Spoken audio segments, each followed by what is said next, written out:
కూర్చోవాలన్నావు ఏందన్నా కడుపులు చేరం వచ్చేలా ఉంది. ఏంది గుండె సెల్లుమంది? అమ్మ పాటరా బాగుందని రింగ్ స్టోన్గా పెట్టుకున్నా. నాయను ఏందన్నా కడుపులు చేరం వచ్చిందన్నా? ఏందిరా పాటలు పాడి మరీ మా అమ్మ నన్ను గెలిపితే ఈయన నువ్వేందిరా నెత్తిన కొట్టేసుకొని కూర్చున్నా.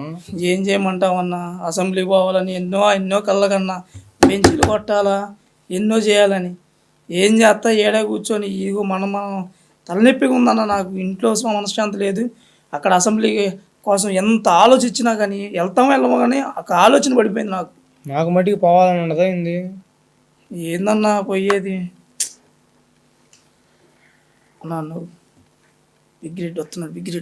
బిగ్రెడ్ లేదేమీ లేదు, ఫోన్ చూసుకుంటూ కూర్చో. దొంగోట్లు ఎత్తే గెలవని వాడు మళ్ళీ ముచ్చట్లు చెప్తాడు. బస్సులో దోసుకొచ్చి జనం అని ఓట్లు అయిపోతే లేని వాడు ఆడో భూములు దొబ్బుతాడు. ఇప్పుడేమో మారేసుకొని ఏం తెలియని అమాయకుల్లో కూర్చుంటాడు. ఏంటన్నారు? నమస్తే అన్న. ఏదంటున్నారు? వినపడుతున్నాయి. నా ఏం లేదన్నా, చూడలేదన్నా. ఎప్పుడు వచ్చారన్నా? కూర్చోండి. ఏందంటున్నారు? ఏం మాట్లాడుకుంటున్నారు? ఏం చెప్పండి. ఏం లేదన్నా. మొహమాట చెప్పండి. ఎడదాకొచ్చి అదే అన్న చెప్పన్నా పెద్దోడు. ఏం చెప్పండి. అసెంబ్లీకి వెళ్దాం. అసెంబ్లీలోకి వెళ్దామని ఆశతో ఎంతో ఆశపడ్డామన్నా. గెలిచాం కానీ ఇక్కడ కూర్చున్నాం. మీరన్నా కానీ 4-5 సార్లు వెళ్ళారు, మీరైతే చేశారు. కానీ మేము వెళ్ళి ఒకసారి అన్న చూద్దాం అనుకున్నాం. ఏం అసలు మాకు అర్హత కూడా లేకుండా పోయింది. ఎమ్మెల్యేకి గెలిచామనే కానీ అసెంబ్లీలోకి అడుగు పెట్టి అర్హత కోల్పోయామన్నా. అసెంబ్లీకి వెళ్ళాలంటే మొదటిసారి 4వ సారి అనేది ఉండదు. మాకు అదే పరిస్థితి ఉంటుంది. నియోజకవర్గం వస్తున్నాడుగా మెంటలాడు, వచ్చిదా మాట్లాడదాం ఏమంటాడో చూసి కానీ వచ్చి మాట్లాడదాం, అడుగుదాం వెళ్దామని. లేకపోతే నియోజకవర్గంలో అడుగు పెట్టలేకపోతున్నాం. సిసి బ్యాక్ సైడ్ నంబర్ 4 చూడు బ్యాక్ సైడ్ అన్ని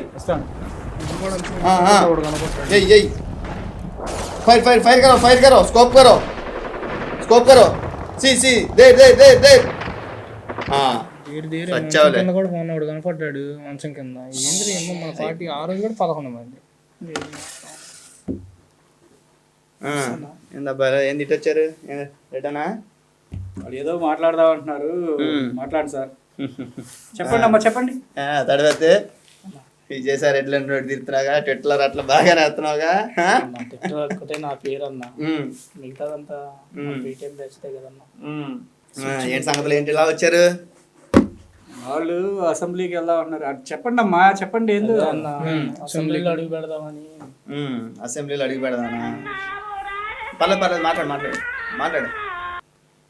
హలో, చచ్చిపోయారా? నేను జగన్ అన్న ఇంటికి వచ్చా మాట్లాడటానికి. సాయంత్రం వచ్చి పరామర్శిద్దామని చెప్పు, సరేనా? ఏంది ఎవరో చచ్చిపోయారంటున్నా?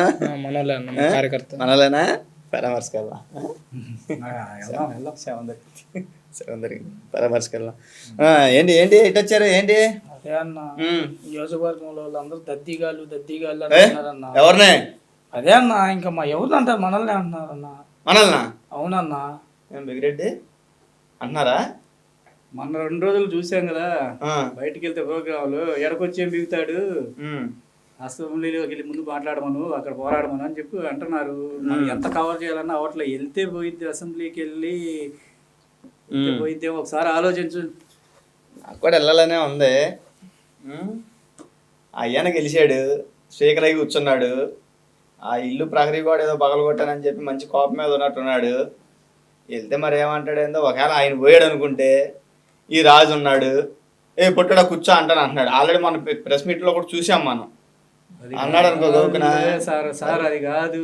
ఈసారి వాళ్ళు ముఖం మీద ఉమ్మేసినా కూడా మనలా కాదు అనుకుని తుడుచుకుంటూ పోయి అసెంబ్లీలోకి వెళ్తేనే మనకి, లేదంటే చాలా ఇబ్బంది. మళ్ళీ బై ఎలక్షన్ కానీ ఇబ్బందులు ఉంటాయి. బై ఎలక్షన్లోకి వెళ్తే మరి తల్లి చెల్లి కూడా మనకు ఓటేసే పరిస్థితి లేదు. ఇంట్లో వాళ్ళే ఎదురుగా నిలబడి ఆశ్చర్యపోని అవసరం లేదు. ఒక పక్క చెల్లాము, ఇంకో చెల్లాము నా మీద కేసులు పెట్టాలని చెప్పేసి ఢిల్లీ చుట్టూ తిరుగుతుంది. ఈ పరిస్థితుల్లో మరి ఒక 500 కోట్లు ఖర్చు పెడితే కానీ గెలిచే పరిస్థితి లేదు. నేను ఈరోజు పులివెందుల్లో అదే అంటే మనకు 500 కోట్లు ఖర్చు పెట్టి గెలిచినా మళ్ళీ 60 రోజులు మళ్ళీ అసెంబ్లీకి వెళ్ళిపోతే మళ్ళీ వేడి పడుద్ది. ఓ అది కాదు ఇది కాదు అని చెప్పేసి 500 కోట్లు ఖర్చు పెట్టినా ఓడిపోయాను అనుకో, ఒకవేళ ఓడిపోయాను అనుకో ఆ ఉన్న పులివెందులు కూడా లేకుండా పోయింది నాకు. అదే పోయినసారి అంటే మన నాకు అధికారంలో కూడా ఉన్నంటే సరే నాకు కూడా వెళ్దామని అనిపిస్తుంది. మరి అసెంబ్లీకి వెళ్ళే దారిలో అమరావతిలో ఏదన్నా ఒక చిన్న పాపని మన కులపు అమ్మాయిని ఎందుకు సార్ మొన్నే పులిహార అయిపోయి అమ్మాయిని పెట్టుకొని వాళ్ళ కింద నుంచి మొత్తం తెస్తున్నారు పెట్టంగానే.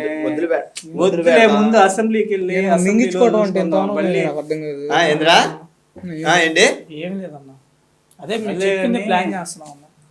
అసెంబ్లీలోకి వెళ్ళిపోయి మనం అసెంబ్లీలోకి వెళ్ళిపోయి గొడవ చేసేసి వాళ్ళంతటా వాళ్ళు సస్పెండ్ అయ్యేలా చేసుకొని బయటకు వద్దాం. మన పేటీఎం బ్యాచ్ ఇటు కవర్ చేసుకుంటారు. మన పేటీఎం బ్యాచ్ మన విజయవాడ పిల్ల విషయంలో బాగానే హైలైట్ చేశారుగా మనల్ని. వాళ్ళు చేస్తున్నారు కాబట్టి ఏంటంటే పిన్నెల్లి కూడా బాగా సంతోషించాడు. మన కులపు అమ్మాయిగా ఆలోచించండి ఒకసారి. వెళ్దాం అసెంబ్లీకి వెళ్ళి వాళ్ళ చేత వాళ్ళంతటా వాళ్ళు సస్పెండ్ చేసేటట్టు రోజుకొక యాగి చేద్దాం. రోజుకో యాగి చేసి సస్పెండ్ అయ్యేలా చేద్దాం. వాళ్ళంతటా వాళ్ళే సస్పెండ్ చేసి పంపిస్తారు. అప్పుడు బయటకు వచ్చి మేము అడిగిన దానికి సమాధానం చెప్పలేక బయటికి పంపించారని చెప్పుకోవచ్చు. సార్ అన్న వెళ్దాం. ఏందన్నా పైకి చెప్తున్నాడు అన్న? ఆత్మలతో మాట్లాడుతూ ఉంటాడు అప్పుడప్పుడు వాళ్ళ నాన్నగారితో. జగన్ గారు ఏంది చెప్తే వాళ్ళు వెళ్ళి మళ్ళీ మనం కూడా రేపు వెళ్ళడానికి ప్లాన్ ఎన్ని తక్కువ వాళ్ళకి కూడా చెప్పుకోవాలి. వెళ్దాం అసెంబ్లీకి, మీరు నిర్ణయం తీసుకొని ఏ సంగతి చెప్తే వెళ్దాం. ఒకరోజు వెళ్దాం, పరిస్థితులు చూద్దాం. అవసరమైతే బాయ్కాట్ చేద్దాం, లేదంటే నానా యాగి చేద్దాం. బాయ్కాట్లు ఇట్లా పెట్టుకోవద్దు. మనకి ఇదిగో ఇలాంటి కుట్రలో మనకి వెనతో పెట్టిన విద్య తెల్లరగట్ట 3 గంటలకి తలకాయ కూర తిన్నాం పెద్ద లెక్కేం కాదులే. కానీ మనకి ఏదో ఒకటి చేసి ఆ అసెంబ్లీస్ని రసాబసా చేసి బాయ్కాటో గీకాటో చేసి ప్రెస్ మీట్లు పెట్టి ఆ ఉండేది లేదు ఎడుద్దాం. ఏమంటారు? వెళ్దాం అసెంబ్లీ సమావేశానికి. ఏంద్రది అన్న ఏం లేదన్న, పిల్లగాలు తీసుకున్నా అన్న. రెడీ ఏంది పిల్లగాలు తీసుకున్నా. బయటికి వెళ్ళండి మీరు ఇద్దరు, బయటికి వెళ్ళండి ముందు. బయటికి వెళ్ళండి ముందు. కొత్తగా కొత్త కాదు, చూద్దాం కొత్త కాదు. ఇంకోసారి నాకు ఇల్లు కనపడకూడదు. చెప్దాం గట్టిగా చెప్పి ఇంకోసారి కనపడకూడదు నాకు ఇల్లు. మనకుంది సైకో పోవాలి, సైకిల్ రావాలా? మనకుంది నా ముందే పెడుతున్నారు వాళ్ళ పాటలో.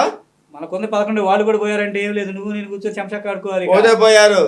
ఆ 11 అన్న దరిద్రం అన్న పోయి వీళ్ళిద్దరు పోతా నవరత్నాలు ఇచ్చినందుకు 9 మంది ఎమ్మెల్యేలు మిగిలిన అనిపించుకుంటా. ఏంది ఇల్లు? పొద్దున విజయవాడలో కూడా 11 మంది దొరికారంట. ఈ సంఖ్య అంటేనే నాకు భయం అవుతుంది అసలు.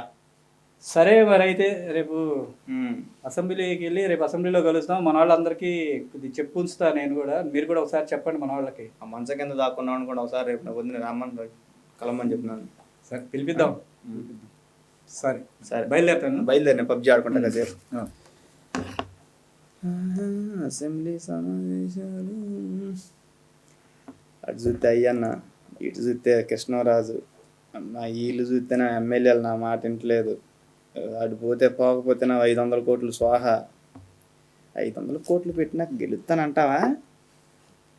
గెలిచినా మళ్ళీ అసెంబ్లీకి వెళ్ళాలి. నాన్నగారు ఎక్కడున్నారు నాన్నగారు? సిసి రండి పబ్జీ ఆడదాం.